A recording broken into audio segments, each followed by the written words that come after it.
She's back! Hillary Clinton is on a crusade to stay relevant this week following her book release, as so far all she's really getting is backlash and made fun of. The book, aptly named What Happened?, focuses on blaming everyone around her for losing the election instead of the fact that she is clearly a power-hungry mobster robot without an off switch. I don't know why that's funny. She literally told New York Magazine in May that she will never die.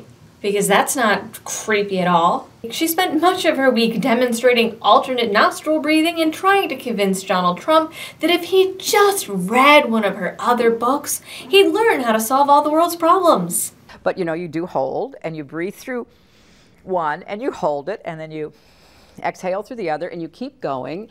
It is very relaxing. The book hit the 40% bargain bins with online retailers before it was even officially released on Tuesday. Within a day of hitting the virtual shelves, the book had received hundreds of negative one-star reviews on Amazon, leaving the book with a total whopping 3 stars. The publisher complained to Amazon, who promptly removed nearly 1,000 reviews until it sat high and mighty with a perfect 5-star score. Amazon claims they only removed reviews that were not from verified purchases and that 95% of the verified reviews just so happened to be 5-star reviews, while simultaneously claiming that they were safeguarding the review process so that, quote, the voices of the many do not drown out the voices of the few. After all, it's only fair and doesn't have anything to do with the fact that whoever doesn't do the Clintons' bidding has a nasty habit of winding up dead. Also, even though that she wrote that she identifies with Cersei Lannister, don't read too much into it. Or else. Her newest foray is an endorsement of brand spanking new propaganda news website Verrit, launched by her former campaign advisor Peter Dow. She endorsed it on Twitter last week, claiming it is a media platform specifically for the 65.8 million Hillary voters that Dow says are woefully unrepresented in the media. Never mind that the Trump-Russia witch hunt is still happening, or that hashtag still with her is a thing, or the fact that colleges, YouTube, and Google are all trying to censor non-liberal thought, or that liberalism dominates all major media news networks. Clinton liberals are unrepresented. And not only unrepresented, he claims that they are marginalized. Marginalized and silenced.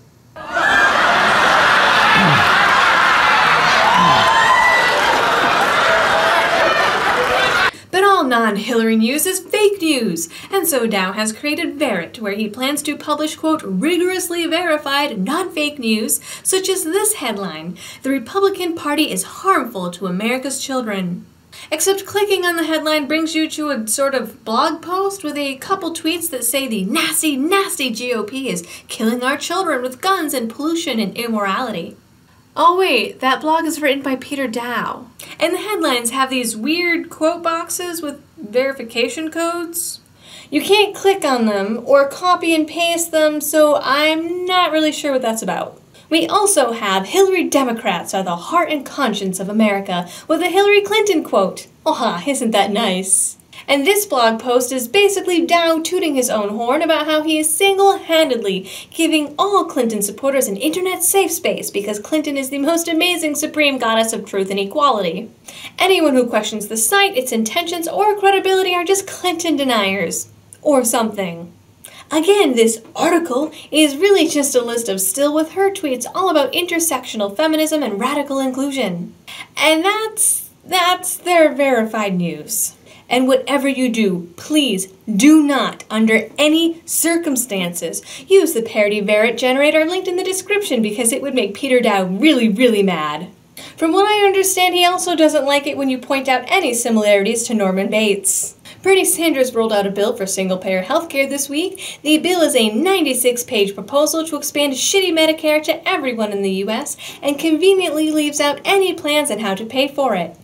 Sanders explained this away by saying the necessary tax hikes would be written into another, different bill. Now, in case there's any confusion here, that means that if passed, single-payer healthcare would be approved without any actual plan or logistical information. Bernie's free healthcare is the equivalent of promising a unicorn to your kid in her entire kindergarten class, without the knowledge that unicorn lairs don't actually exist. Except in North Korea. Though something tells me they won't be trading us their unicorns anytime soon. Bernie's argument is that today's healthcare system is fragmented and complex. He says there's too many forms and rules and fees, and doctors spend hours of their time arguing with insurance companies. So his solution is to put the government in charge. The same people that decided the tax code needed to be 75,000 pages long, the same people responsible for your 3 to 4 hour wait at the DMV, and the same people that Bernie says are controlled by Wall Street. What could go wrong? For example, if we expanded Medicaid, everybody, right? Give everybody a Medicaid card, we would be spending such an astronomical sum of money that, we would bankrupt the nation. Well, that's awkward. An Urban Institute analysis estimates that Bernie's plan would cost $32 trillion, with a T, over a decade. The liberal organization also says that the tax hike talks that have been kicking around are all far too low to actually finance the plan. Sanders promises that with his not thought out and logistics-free plan, there will be no copays, no forms, and no one to argue with about coverage. It would work simply by lowering the Medicare eligibility age over time until it covered everyone in America. Bernie claims that this would bring us on par to other countries that have single-payer healthcare, but really it would go above and beyond. Even in Bernie's darling Canada, much of the country relies on secondary private insurance.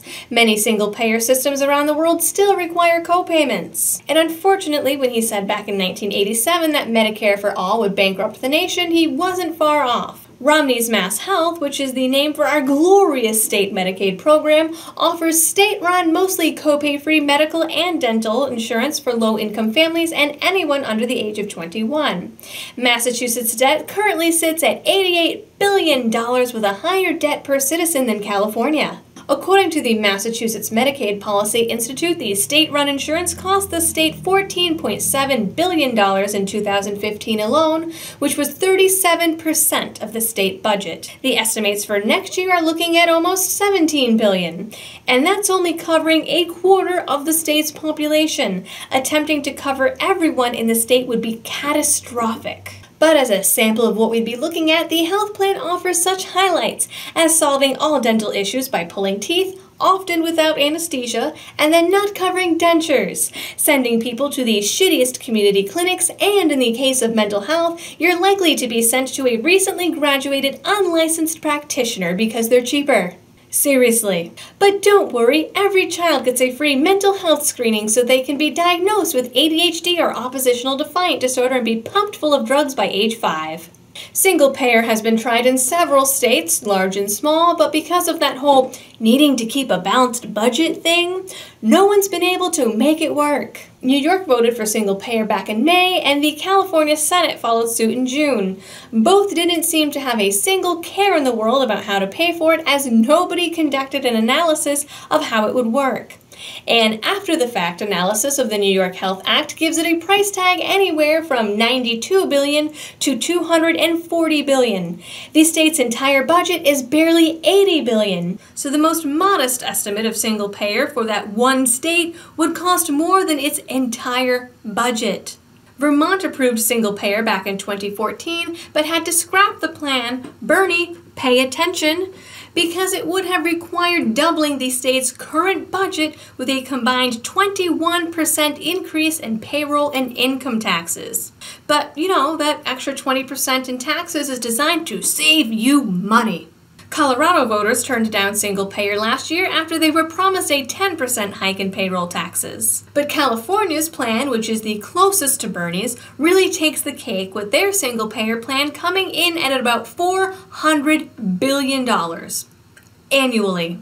And in case you were wondering, their current state budget is nowhere near that big. Nevertheless, Bernie's bill currently has 15 co-sponsors, 4 of which are already jostling for the 2020 Democratic nomination.